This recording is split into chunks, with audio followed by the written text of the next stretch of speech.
joining us right now to have an all-out conversation about what to expect for the upcoming NBA season. Our basketball podcaster, Lee Ellis, and sports writer Josh Planos. Lee is joining us live via Zoom from his home in Atlanta, Georgia. Well, Josh still coming to us live via Zoom as well from Lincoln, Nebraska. It's 7:30 a.m. in Nebraska, while 8:30 a.m. in Atlanta, Georgia. Good morning to you both. Good evening from Manila. Great to be seeing your faces again. And I mean it, really. Well, last time I saw your face, I was sitting right next to you in that studio there, Andre. Exactly. And it was a fantastic experience. So hopefully I'll come back there one day. Yeah, and the goal is to have this guy come with you to Manila. Great to have you back, Josh. Looking sharp as always, buddy.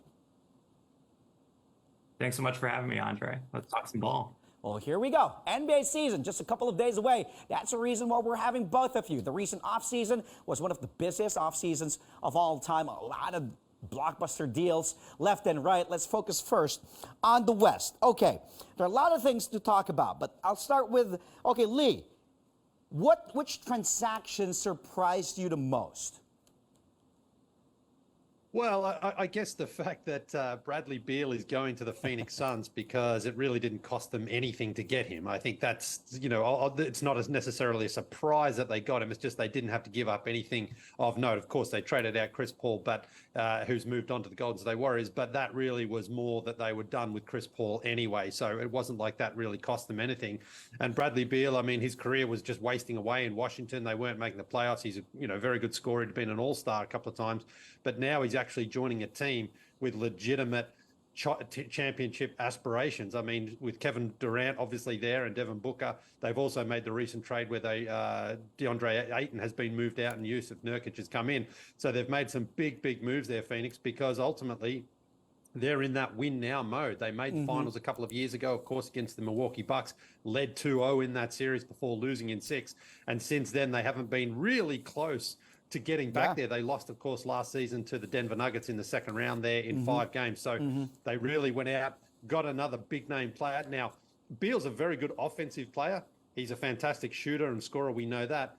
I'm not sure if that necessarily addressed, though, where the Phoenix Suns needed help, which was, for me, on more of the defensive end. However, having said that, the game is about scoring points, and the Suns, with those 3 weapons out there now, Durant, Booker and Bradley Beal, I mean, they could score 130 points a night. So you might not necessarily need a whole lot of help defensively if you're just running up the score against your opponents. Well, they're a problem. I'm looking at the averages points per game of these 3 last 5 seasons since 2018-2019. KD, number 6, 27.8 per game. Bradley Beal at 9, 27 per game. Book, 26.6 per game in the last 5 seasons. And all those 3 in the top 10. Josh, a couple of years ago, Phoenix, if we talk about Phoenix, they're not even a conversation to be a championship contender. And then they had a great bubble. I remember that with Book going crazy. And then they made it to the finals 2 years ago, facing Milwaukee, losing to Giannis and company. And now this legit big 3 is a 3-headed scoring monster. Your thoughts about this? We obviously heard it from Lee. It's going to be a problem, but do you think this will work? Remember, just one ball, and none of them really are like natural point guards. But those 3 scoring problem. What do you think? Well, like Lee said, there's really not going to be an issue scoring the basketball, but there is only one ball, and you need to play on defense. And I think as part of the package, right, getting Jusuf Nurkic, that's a concern for me, right? I don't think Jusuf Nurkic had a strong season at all last season. Now you're tasking him with defending the paint, defending the rim. Of course you have some supplemental help there, but and to a degree, offensive firepower might overcompensate for some of those defensive deficiencies. But there are still some questions about this team. I would not consider them a top 3 team in terms of championship aspirations, but like you mentioned, Andre, it's all relative. And within a very short amount of time, this team really emerged as a team that had never experienced much, if any, postseason success, and now it's expected that they are going to compete for a title. And when you add that type of star power, that is always going to be the expectation. So I do think that this team will take a step forward. I think it will take a time to incorporate these new pieces, particularly on the defensive end. And those are really the questions that will need to be answered if this team actually wants to hoist the Larry O'Brien Trophy at the end of the season. Is what's gonna how are you going to get things done on the defensive end? Because offensively, we know these guys can score. We know these guys Correct. can fill it up. They have the star power, but defensively, can you lock somebody down come playoff time? That'll be something that they need to answer throughout the year. Let's not forget, you got Frank Vogel, first-year head coach for Phoenix there, trying to make it work. And also, we know he won a title with the Lakers. Let's talk about La La Land, still in the West. Of course, talk about King James, LeBron James, Anthony Davis, if healthy. Definitely a problem, a contender. They won a title back in the bubble. They were able to bring back Austin Reeves, Rui Hachimura still there, Jared Vanderbilt, who was a good defensive presence, also good addition last year, D'Angelo Russell. Then you added quality role players. You got Gabe Vincent from Miami, Christian Wood, Cam Reddish, Jackson Hayes, Lee. Is this going to be the team that LeBron finally can take it all the way and win the chip again before he retires in a few years or so? Well, it's funny. People are talking about the Lakers, but they made the conference finals last season. They just got swept by the Denver Nuggets. So they were a good team last season. And now those complementary pieces you mentioned, I think, are probably better. I think Gabe Vincent's a fantastic pickup for them. Christian Wood is one of those players. He's got the talent. He's got the potential. But can he keep it together? That's, I think, been a question throughout his career. Much the same with D'Angelo Russell. At times, D'Angelo Russell has looked like a fantastic player. He was an all-star, of course, in Brooklyn. But his shot selection late in games tends to still be his Achilles heel. So as always with a LeBron team, it comes down to LeBron and then now Anthony Davis, who Anthony Davis had some things to say in preseason about the Denver Nuggets, who were celebrating, obviously, that they won the championship and swept the Lakers in the conference finals. But Anthony Davis, he's just got to stay on the floor. That's going to be the question that I think remains all throughout the season, because it feels like he's on the court for 2 or 3 weeks and then he tends to be down for a week or two. So if he can stay healthy and stay consistent, I think the key here is for the Lakers, they've got to have a really strong regular season to get that home court advantage, because I don't think the Denver Nuggets are going to be any weaker than they were last season. I think they're still going to probably be, in fact, they are, for me, the favorite in the Western Conference. LeBron's getting up there in years. He's still a fantastic player. We know that. But I don't think he has quite that same power and ability that we've seen in years gone by, where he can just drag any other 4 guys to as many wins as he wants. We saw that. I mean, they got swept by the Nuggets. So I think the Lakers did improve on the periphery there. But some of those guys, I mentioned, Christian Wood, Russell, of course, was there before the end of last season. They just haven't proved their consistency for me to make the Lakers a better team than the Denver Nuggets right now. We're running out of time. I still have a lot to talk about. I want to talk about Kawhi Leonard, the Clippers, Luka, Kyrie's back there in Dallas, and of course, CP3, now part of Golden State. What a game earlier. Steph Curry doing Steph Curry things, winning it against Sacramento. Let's take a really quick break. We'll continue our all-out discussion after a timeout. Stay with us. We're still discussing with Lee Ellis and Josh Planos about the upcoming NBA season. But before that, since we have you back here on the show, you know the drill. It's time to look at our quiz question of the day. Who are the 4 players in NBA history to have a quadruple double? No Googling. Josh and Lee, we've got the correct answer for you later on the show. Stay tuned to Sports Ask only here on CNN Philippines, where we go all out for the day's top sports stories. We'll be right back.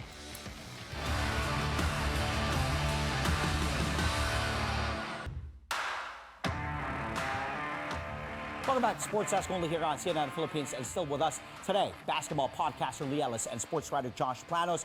Josh, let's talk really quick. I know we're supposed to talk about the East now, but of course, the Golden State Warriors just won a chip a few seasons ago.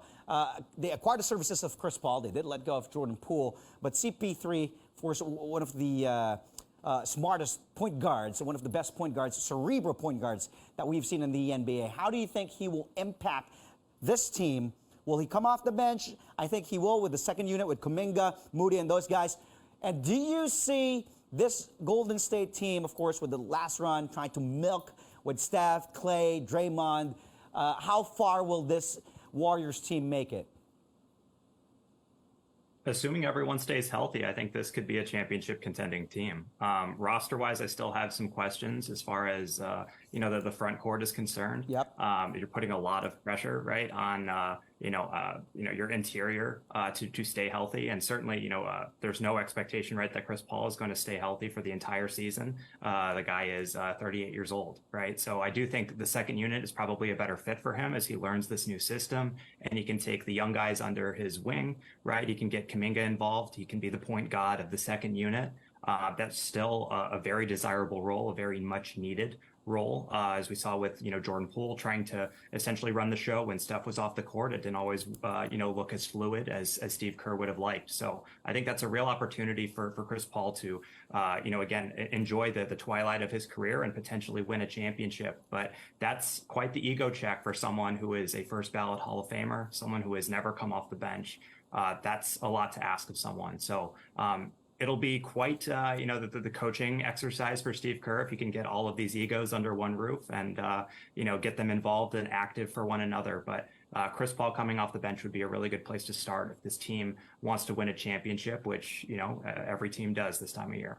Let's talk about the East now. Of course, Milwaukee making waves, letting go of Jrue Holiday and a couple of pieces, but getting Damian Lillard. This will be the second time in history having two players the previous year averaging 30 points a game. Lillard averaged 32 points per game last season. Giannis 31.1. Lee, your thoughts of they do let go of a defensive guard and Jrue Holiday, but you get Dame time in return. What do you think? Yeah, I tend to be in the minority, and I think it was an okay move, but I think they are going to miss Jrue Holiday badly. I really do. And look, you had to give up something to get Lillard, of course, and they kind of swooped in there from the Miami Heat. We all thought Lillard was going to the Miami Heat eventually. Yeah. So the Bucks get the good player there, but the thing about Jrue Holiday is, he really complemented Giannis by being, the offensively, we knew what he could do. He wasn't going to go and get you 30 points like Lillard can. But defensively, you just knew Jrue Holiday was tough. And that's one thing that Lillard has not been throughout his career, is being a super tough defender. So the Bucks are going to probably score a lot more. And look, it's going to be a pretty devastating 1-2 punch there with Lillard and Giannis. But I just wonder a little bit around the other end of whether or not that's going to cost them, because I just felt Jrue Holiday was such a key piece. I think sometimes, it's not necessarily about acquiring the best talent. It's about acquiring the right fits. And that's why the Bucks went on to win the championship a couple of years ago, because Jrue Holiday was such a good fit. Now you're asking Lillard at this stage of his career to really sort of adjust his game and be the number 2 guy when he's been number 1 for, predominantly his entire career, maybe even maybe for his whole career. So it's going to be a little bit of an adjustment period here for the Bucks. But as long as Giannis is out there on the court, they remain the favorite in the East for me. But I just wonder, come playoff time, if they are really going to miss the defensive effort that Jrue Holiday gave them, and whether or not Lillard can compensate that on the offensive end. Let's talk about the Philadelphia 76ers before we talk about the Boston Celtics, of course, with the addition of Kristaps Porzingis and where Jrue Holiday eventually ended up with. It will be a deadly team. Philly, Josh, your thoughts on this James Harden saga? And, I think James Harden is just one move away from not landing a team in the NBA. Your thoughts on this? And do you think James Harden will be there suiting up with Joel Embiid, Tyrese Maxey, Tobias Harris, and the Sixers come NBA season? Go ahead. He has 35 million reasons to show up. So I think he will ultimately show up to collect his contract. I think it's unfortunate that this has become an annual NBA tradition, is what's going wrong with the Philadelphia 76ers. Last year we were talking about Ben Simmons. This year it's James Harden. So who knows? Maybe next year it's Maxey. But I really do think that the 76ers have a lot to be excited about if they can get all of the personalities and the off the court drama in check. I really like Maxey. I'd expect him to take a huge leap this year. Of course, you have the reigning MVP in Joel Embiid, who's working out a new sneaker deal as we speak. But I do think 76ers clearly have a ceiling on what they can accomplish. I don't see this as a championship contender, but there are a lot of teams that aren't, right? And hopefully they can put the James Harden drama to the side and get back to basketball. Of course, the Boston Celtics also made a great offseason. As I said, they did lose Marcus Smart, who's a really good defensive player. But you get Kristaps Porzingis, you get Drew Holiday. Your thoughts, Lee, on this Boston team? Is this a team that, I think I have Boston, Milwaukee up there, probably Boston a little bit the favorites, but your thoughts on the additions that Boston made? Of course, you still have Jaylen Brown, Jason Tatum, and those guys, Al Horford, Derek White. Yeah, no, look, I think the addition there of Drew Holiday really does make it a very good summer for them. I mean, Kristaps Porzingis, he's an incredibly talented offensive player, but he's kind of as well. He was in Washington last season. Things didn't work out there in Dallas. We know he can score, but he has trouble staying on the floor. But the Celtics obviously believe in him. They gave him that 2-year extension as well. So this wasn't just like some sort of salary cap trade or anything like that. They believe that Porzingis can help spread the floor, open it up a little bit here for Tatum and Brown. And I think he can do that.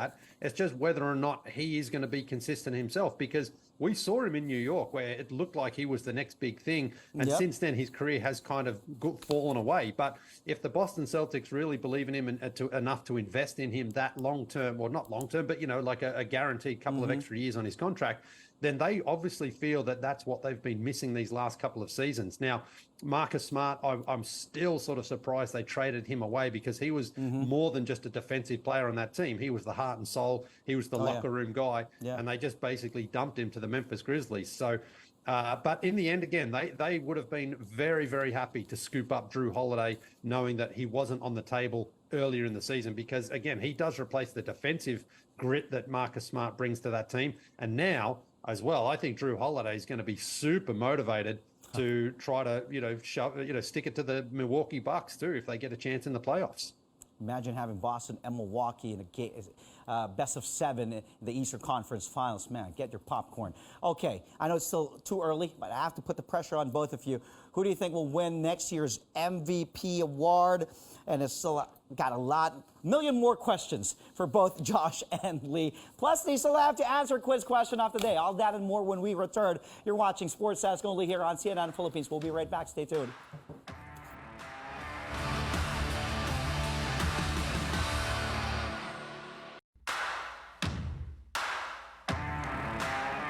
And we're back. Thank you for joining us. Still with us today, basketball podcaster Lee Ellis and sports writer Josh Planos. Before we focus on the players, before we go to our quiz question of the day, my last question before the break: who do you think will win MVP this season? Is it Joel Embiid again? Is it Jokic?